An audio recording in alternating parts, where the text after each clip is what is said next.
It's dungeons! Not really, but it's Deep Space and Dragons. We are dungeon free today until you make me go there. I'm Richard, currently dungeon free. And I am Karl. I'm also currently not in a dungeon or in possession of a dungeon. Oh, being So in a that's dungeon probably counts? Yeah, no, then I'm not dungeon free. Totally in a dungeon. My bid. Like one of those old school castle dungeons that have like the cages with bars and stuff. So if anyone hasn't been imagining my place of dwelling as like a gothic castle, shame on you. But yes, welcome to Deep Space and Dragons, where we choose a random nerdy thing that week, and then we deep dive into it because we can, and occasionally are on topic, and sometimes top barbecue. That's Karl. Barbecue. You see, normally we introduce ourselves, but I'm going to introduce Karl. This is Karl. He's a connoisseur of random crap who studies exactly enough about things to hold a conversation. That's like my life motto. I want to know enough about everything to start a conversation. Hey, I crushed the intro. You did crush the intro there, Richard, who I think you actually introduced both of us because you introduced yourself as well. You better introduce me. I set up a status quo here. Status quo. The status quo is non-alphabetical, though. Yes. Well, to be fair, yours is okay with one of those little umlaut things. Yeah, okay. And still didn't introduce me. So rude. I said your name. You're Richard. No title, no description. I'm just some guy named Richard. All right, let's get into it. We talking Spiderman. You ruined it. It's over. Well, okay. Well, I mean, no redemption for you. What's new with you, Richard? What's new with you? No, we're just gonna go straight to Spiderman. You clearly don't care, and I'm heartbroken. Dang! I was hoping to get this back on track, but let's go with Spider-Man then. Spider-Man is a good track to be on. All right. So first off, I'm gonna start with, in my personal opinion, the best Spider-Man is the ridiculously dubbed Japanese action Spider-Man show. But since statistically you can't even really get access to that, I loved when Fox tried to do its animated cinematic universe of 90s cartoons. With the X-Men and stuff too? Right? Like, the Blade had a lightsaber, they had the Punisher, like, oh man, they had crossovers with the X-Men. Like, that was like, it put the MCU to shame. MCU is still yet to just straight up have someone enter an alternate universe board game thing and fight Doctor Doom. Like, they wish. The MCU wishes they had 90 Spider-Man cameo powers. Okay, but so that version of Spider-Man, does he actually like make his silk webs, or does he like? So the web shooters were very standard until Toby. Yeah, okay. Tobey Maguire kind of just now they're organic. Well, didn't you know that was just a thing Tobey Maguire's body biologically did? Shoot spider webs out of his wrists. So why would you build prop spider web guns when Tobey Maguire just has that power? It's canon now. We made it canon, folks. We did it. We have achieved our... Oh, no. We do make things canon when we declare them on the show. I'm sorry, Toby. I'm sorry, Tobey Maguire. Someone's going to kidnap you and surgically implant spider thoraxes? Ugh. That is worse than the worst Saw movie. Yeah. I do not need that. Goodbye, sleep, forever. I liked sleep. But yeah, when it comes to Spider-Man properties, what was the first Spider-Man thing you saw? I think the first Spider-Man thing I saw was on Teletoon Retro. With, man. Like, the classic, like, 60s Spider-Man. Is it 60s? I think it's 60s, but Scooby-Doo era, like, classic Scooby-Doo era Spider-Man. All right. So it was very... the memeable. Storytelling was very memeable, for sure. That the storytelling, the animation quality, there's so many reused frames. And then it's just like, he's just like, oh, I'm fighting pirates, so I'll just use my web to create a web sword that can 1967 is what I'm seeing here. Yeah, okay, so I wasn't just crazy. So the first time I watched that version of Spider-Man was when I was probably 10, 12, and I was jumping from boulder to boulder and tripped and fell on my head, and then got a concussion. And I was like lying in a couch bed, and then my dad threw on that Spider-Man because I wasn't supposed to sleep, so I was watching late night cartoons like, oh, it's a good Spider-Man. Which was who my dad was as a person from the random chunks of information I give. That just And tracks. Spider-Man. That completely tracks. Like, that statement was clearly said unironically. It was the good Spider-Man. Well, I mean, to be fair, like, the 60s Spider-Man knew it was just trying to be campy goodness. For the record, we have Spider-Man, the most epic music playing for this as we talk 60s Spider-Man. Flawless. It's what the show should be rescored to. Like, if Marvel Studios wants to make $1 billion tomorrow, they take that Spider-Man, they use the MCU soundtrack and just re-release it. but like the 60s Spider-Man, it just knew it was supposed to be campy because it was following after the comic book moral ban or whatever that they had for the Golden Age. But then the 90s Spider-Man, it was super campy, but it also took itself extremely seriously. Well, it's kind of crazy. Like, so the 90s Spider-Man actually has some of the best writing, in my opinion, and it could just be nostalgia goggles and my old brain turning to dust. But, like, what they did, which was actually pretty unique for, like, shows at the time, was most plot arcs were 6-season miniseries, and it was literally the same title part, this, that, to mimic a comic book run. So, before Avatar The Last Airbender let Zuko have, like, a 30-episode-long redemption arc, we actually got to watch Spider-Man fail at his relationship over, like, 6 directly connected plot arcs that actually built on each other. So, for when serialization was not a thing, like, we were watching Animaniacs, which we should do an episode on, by the way, because Animaniacs is freaking amazing. And if you haven't watched Animaniacs, just go watch all of it. Well, my girlfriend does have the complete series on DVD. She unfortunately doesn't have the complete series of Spider-Man on DVD. I mean, tough call what's better, like, as much as I love Spider-Man. Man, oh man. But yeah, so for Spider-Man, so there is the 90s cartoon, which is awesome. There's one in the 2000s that had Neil Patrick Harris in it. Really? Yeah, and there's also just never been a shortage of Spider-Man shows. But at the risk of sounding me, I really fell off the bandwagon after, like, the 90s one. Not for anything it did wrong, but just for, like, a lack of me actively keeping tabs on Spider-Man animated series.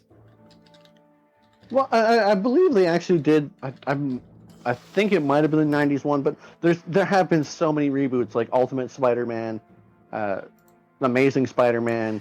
Ultimate Spider-Man I tried, but then they're like, Nick Fury Episode 1, Avengers. I'm like, wow, this is just like, you're just trying to sell me your other series. Okay, but pass. But there was definitely one of them where they made like a direct continuation where he just, at the end of the series, he had just ended up in an alternate universe, and then... I do remember. Like, so there was the animated series, and then there was Unlimited, where he went to Beastman Planet, ironically starring the High Evolutionary, which means it took 5 phases of Marvel to actually get to as unhinged as Year 2000 Spider-Man.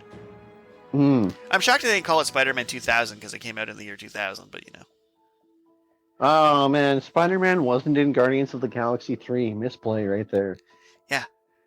Especially should have been the birth of the Venom symbiote for the rest of their freaking... Yeah, but I think they had like a soft divorce going on. But yeah, so there was... After Unlimited, there was... Because I had to pull up a list. The new animated series, which I never actually watched. But was designed as a continuation... Intended to be a continuation of the Spider-Man films. There's spectacular Spider... Yeah, so it like took place between Spider-Man 1 and 2. And didn't have a huge runtime. Like Tobey Maguire Spider-Man? Yeah, but it was voiced by Neil... That was the one that was voiced by Neil Patrick Harris, amusingly, who played Spider-Man.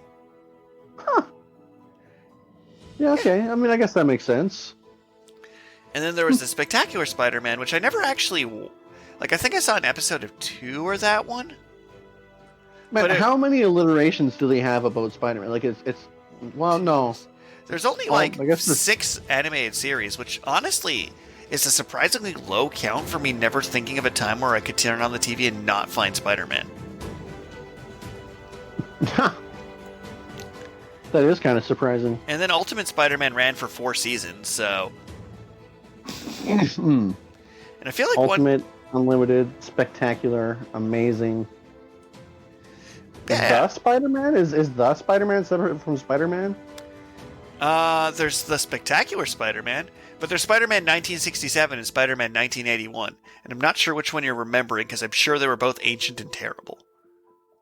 Well, yeah, I don't know which I remember either. Mostly because now, like, 90s are getting to the point where they're retro, so it's like you watch Teletoon Retro and it doesn't go as far back as I No, remember our it. podcast is not sponsored by Teletoon Retro, but it could be Teletoon. Eh. I don't know, like, what TV Land never played any animated series. It was just like Gilligan's Island and Get Smart, which are great shows, but not Spider-Man. I'm just saying, if Teletoon Retro gave us like $8, we would go through each of their shows in order and review them. No question. Like, we're real cheap. But moving on from how much of us... Actually, no. So to tell a little bit about what's new with me, a lot of people have gotten into Diablo 4.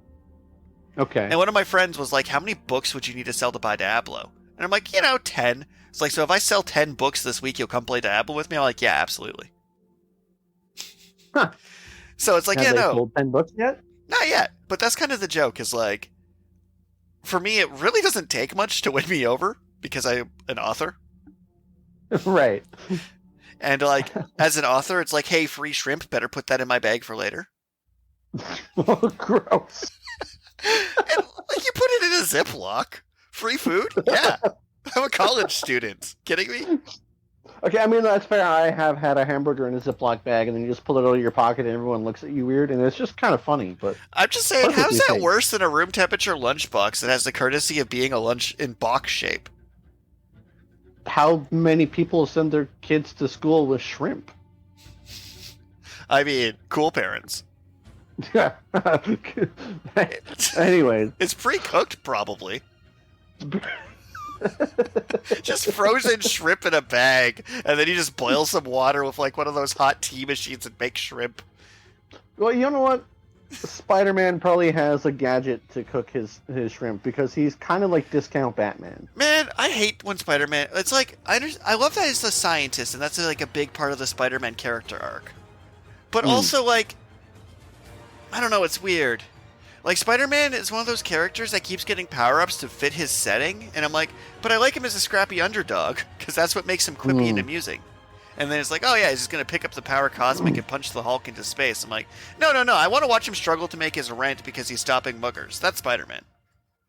Yeah, the MCU Spider-Man, I'm blanking on his... Tom Holland. Yes. His Spider-Man. It's like his introduction, he's just, Spider-Man. But then, like, Tony Stark just, like, hands him power-ups like candy. And then it's like, oh, he's still Spider-Man, but it's, like, kind of crazy, zany. Well, MCU Spider-Man, evolutionary. Tom Holland did a great job as Spider-Man, but the MCU did not do Spider-Man justice. So, I know this is going to sound snarky, but they're like, okay, we made a deal, we can use Spider-Man, we made a pact with Sony, goats for sacrifice. Yeah, sure, do what you got to do. But as I mentioned, 90s, like, Spider-Man is famously a cameo character. You'll be running whatever your superhero show is, and just Spider-Man will roll up. Right. Because he's just like Jack Black. He's just places, and you never surprised to just run into him. Right. But because of, like, their deal was very one-sided in a sense, he only showed up in Avengers and his own movies. And I'm like, you're not understanding the joy of Spider-Man. It's because Spider-Man's so quippy and amusing. Doctor Strange, yeah, sure, Doctor Strange didn't move, whatever. Doctor Strange plus Spider-Man is amazing. And you forgot to just add Spider-Man into things at random. Yeah, that would have been a lot more fun. Just adding Spider-Man into things at random. So it's like, yeah, you had it, and then you used it, and now you're done with it. I mean, the Spider-Man 3-3 was the best live-action Spider-Man movie because they wrapped up 8 movies. Right. And the fact they succeeded was amazing. But yeah, it's like, Spider-Man's crossover potential is amazing. And we're not going to get Spider-Man meets Deadpool. Or if we do, I'll be so over crossovers I don't care anymore. Oh, yeah, probably. Because, I mean, like, what, Deadpool 3 with They managed to bring back. Oh, you never know. Maybe somehow, maybe Tom Holland will make a cameo, but nobody will remember him because of Spider-Man: No Way Home. So, No Way Home, is that? yeah. Far From Home? Yeah, No Way Home. Oh, Marvel. I'm so done with Marvel. Although, completely unrelated. So, Sony's had Spider-Man forever. And Spider-Man has put out tons of good video games because Spider-Man is by far the most video gameable superhero. Right. It's like, what's his power? Swinging through the air dramatically and making quips and going on side quests. I'm like, yeah, no, you were born for this. Like, if you had Superman do a pizza delivery minigame, that just wouldn't make sense. Oh, I mean, that'd be really funny. But yeah, that would not make much sense in context. But yeah, like Spider-Man 64, even like straight up's like, that's called double jumping, otherwise known as defying the laws of physics. And like Spider-Man is such a cameo character, I don't even question Spider-Man showing up in Tony Hawk. I'm like, yeah, that makes sense. He'd be there. He'd be an amazing skateboarder. Possibly the most rigged skateboarder of all time. It's like when an Attack on Titan game came out, I'm like, yeah, of course this is fun, because you could just copy what the Spider-Man game did mechanically. I say like there hasn't been a ton of Spider-Man games. Well, there have been a ton of Spider-Man games. Although I haven't played that many superhero games in general. Mostly because I stick to Nintendo for the most part, and then I mostly play like Mario, Kirby, and I mean, Spider-Man being in Kirby, and then Kirby eats Spider-Man to get Spider-Man powers. 34 Spider-Man games on the wiki. 34 Spider-Man games. Yeah, wow. Like that's up there for Gundam, where it's like showed up on literally every console in some form. That's crazy. Right? Like all the way back to the Atari Spider-Man. Which I can only imagine the Atari Spider-Man that came out in 1982 is a gem. I don't know. I haven't tried it. Well, I mean, the Pitfall for Atari, that game was way better than it should have been. So if this Atari Spider-Man is any good, like there were some good titles for the Atari. Like my dad really liked it, so he went and got one, and we played some pretty. Although maybe I'm mixing up Atari and Intellivision. I don't know. Not sure, but like some Spider-Man games, like SNES had a bunch of sweet side-scroll beat-em-ups. I'd say same with Sega, pretending I played it. It's not what happened with Sega. but like Spider-Man was making random cameos far enough back that like for the SNES it was Spider-Man and the X-Men. Mm. And then you're like, it's kind of ironic though, is like they're like they added in more characters into Spider-Man. But they haven't made, to my knowledge, a good multiplayer Spider-Man game, or just be like, oh yeah, let's do Castle Crashers, but different Spider-Verse Spider-Man. Because I'm like, no, that's do that. It'd be amazing. Yeah. Yeah. Well, Into the Spider-Verse was an amazing standalone Spider-Man movie, though. It So was I like casually passed you the pivot, and you caught it masterfully. Well, you know, is Miles Morales a comic book character before those movies were made? Absolutely. Or, for years. To the point that, remember when Community was a show that was airing? And people were like, yeah, this show's hilarious. Community. Anyway. As it disappears into SIP's obscurity, one of the main actors for that's like, I applied for Spider-Man. It was one of his stand-up bits. He's like, I don't know if you'd be a good fit. It's like, but there's another character who's just a black Spider-Man. Why doesn't he get a movie? And they're like, I don't think general audiences would vibe with that. So that was like him auditioning for the second loop of Spider-Man movies with, wow, Andrew Garfield? Yeah. So Miles Morales predates Andrew Garfield. Yeah. It's kind of interesting, actually. So, like the Sam Raimi Spider-Man with Tobey Maguire. He first appeared in 2011, actually, for the character, to be clear. Sorry. Miles Morales? Yeah. Oh, okay. So not as old as I thought. The Sam Raimi version of Spider-Man with Tobey Maguire was the first Spider-Man was pretty good. The second one was pretty meh. The third one was terrible. You know, a lot of people are ride or die on the second one, and I never understood that. Yeah. I really just think it's meh. I gave it a solid meh score as well. But it's like that. People are like, "That's the best one." I'm like, "It's the Empire Strikes Back of Spider-Man movies." I'm like, first off, well, maybe that's a problem with me because I also like the first Star Wars more than Empire Strikes Back. Come at me, comments. But so then, within a decade, they released The Amazing Spider-Man with Andrew Garfield, which, to be quite honest, I was maybe I've always had superhero fatigue. I just It's entirely possible, given how I just mentioned there was 30-something Spider-Man games in your lifetime. Every year you've been alive, there's been a Spider-Man game you could play. It's just like it's nuts how much superhero content there actually has been over the course of my lifetime, for sure. Oh yeah, it's easy. You take a comic book, which is basically a screenplay, you adapt it, you change the name to Ong, and you call it a day.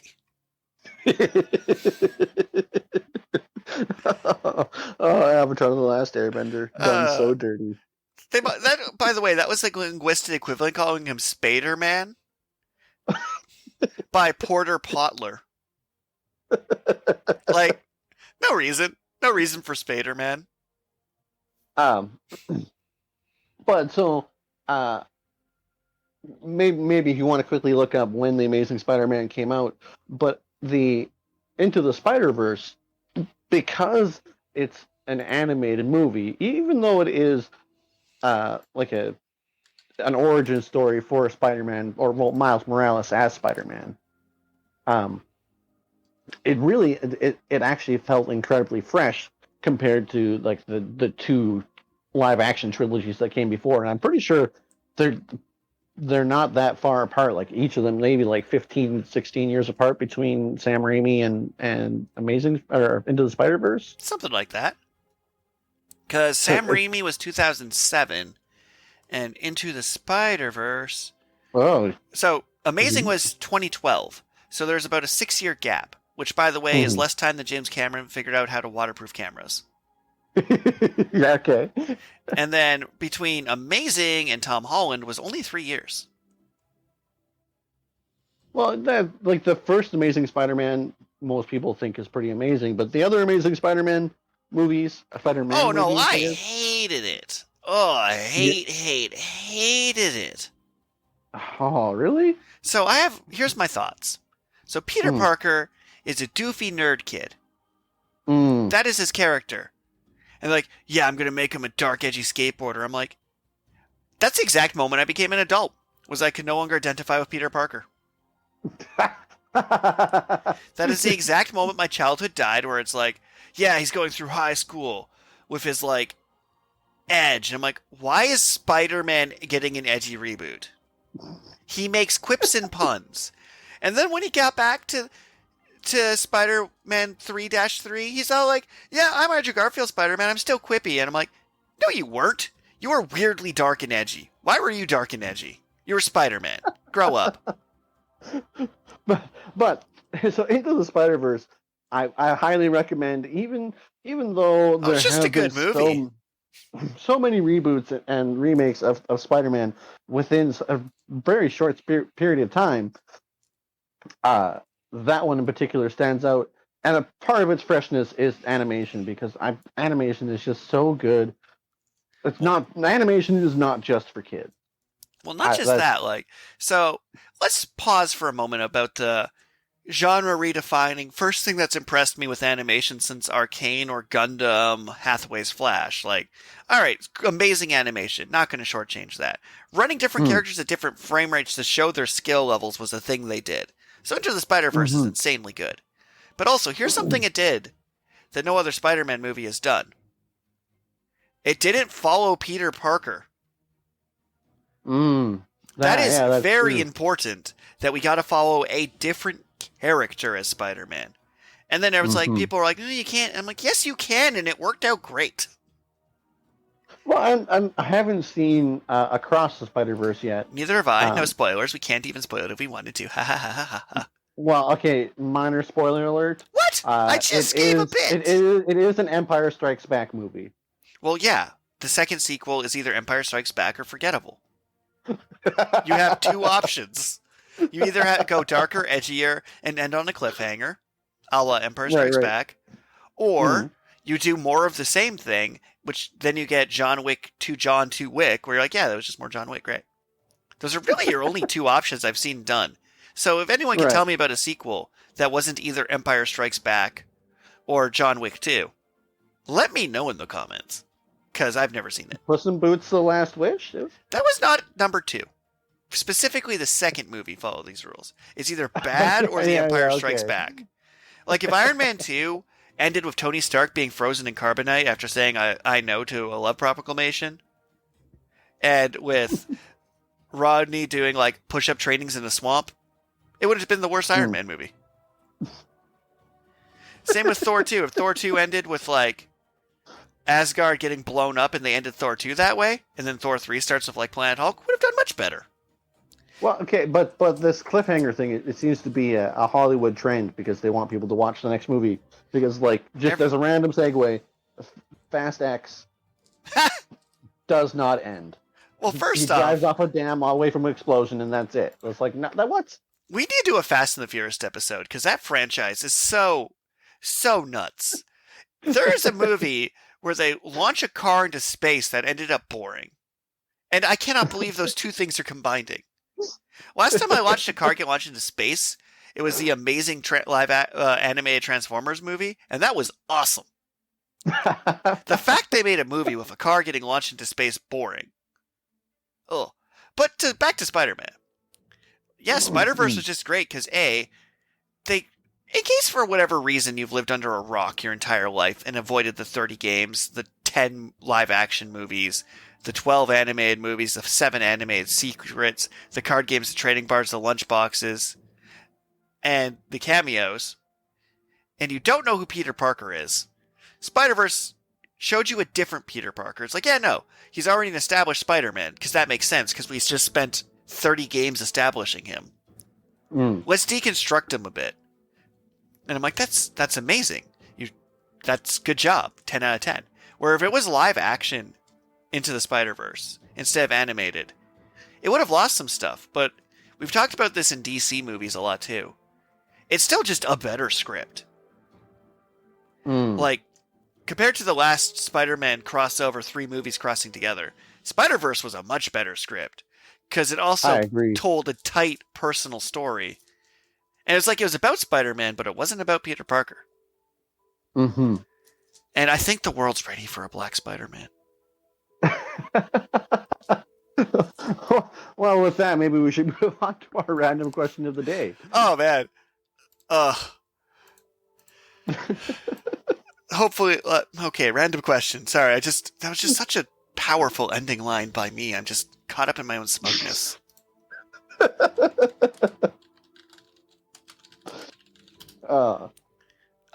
But yeah, me and my girlfriend definitely have to go see the new Spider-Man Across the Spider-Verse. Oh, because, as do I.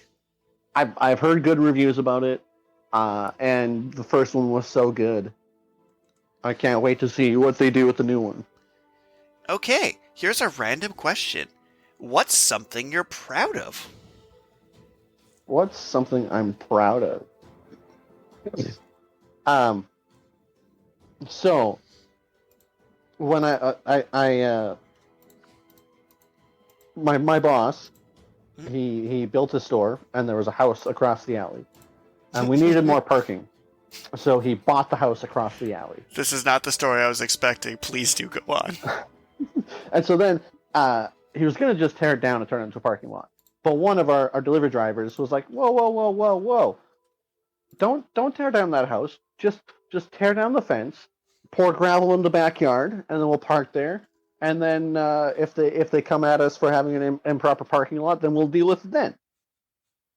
But so then the fence, folks.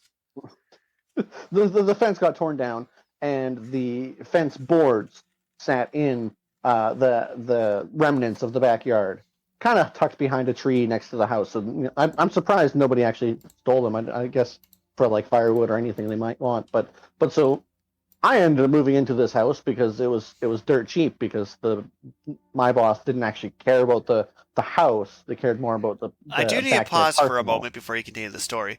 For all viewers / listeners / podcast enthusiasts out there on the internet, that house was cursed. Please continue.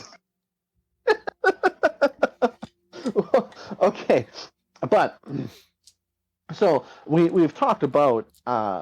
Well, I've mentioned several projects that I'm like, yes, I'd love to build this, and I get like 25% of the way there maybe, and then it's like I hit a wall, and unfortunately, like I still have all the parts for my sandblaster, but I'm not proud of that because it's just junk right now. When I build that, I will be proud of it because I do plan on finishing it. But this story is about my computer desk because I took these fence boards and there's enough space. I created a platform with enough space for a chair, and you have your legs underneath or whatever. And then it goes up, and it's a box over top of the monitor, and then there's a slot in the middle on the top shelf. And I just unscrewed the base for my other monitor, screw back on, and set the orientation to be flipped. And so it's a dual monitor setup, but it's incredibly like compact because, well, going vertical is always more efficient than going horizontal in terms of organization. Vertical dual monitors? Yeah, I love it. It's really, really good for productivity. Lately, I haven't really been doing as much because my tower broke, and I have plans for a version 2, which will be like more refined. But I was really, really happy that it's just like I had some lumber, and I just actually sat down, designed, and built something. And there's some pride in actually like the physical feedback that you get from building something. I'm proud of that thing, even though it's ugly as shit. Very fair. Well, okay. Rating systems is the S word. Does that put us above PG-13, or are we allowed that one swear per podcast? So if people were actually paying attention to our age rating, there's no way I've made it through the show if I was swearing. It is literally impossible. I think we've been surprisingly good, but that's not really the point. The point is, I am proud of my shoddy-looking computer desk because I built it with my own 2 hands. As you should be. And a saw and drill. I didn't just like chop it with a karate chop. That would be amazing, but. Anyway, what's something that you're proud of? The Minuet of Sorcery is live on Amazon.ca and was a one-day best-selling sword and sorcery novel. Ooh. I know, right? Perfect product placement. Done recording. That was cheesy even by my standards. I hope you push the stop recording button because that is rough. That I ended with a straight-up advert. We're done. I'd say that one went pretty well. Like, the thing is, I didn't actually play as many Spider-Man games as you'd think, but Spider-Man's just awesome. Spider-Man is just awesome. And I think that made a nice, quick, like, those, 33 minutes? 34 33:07.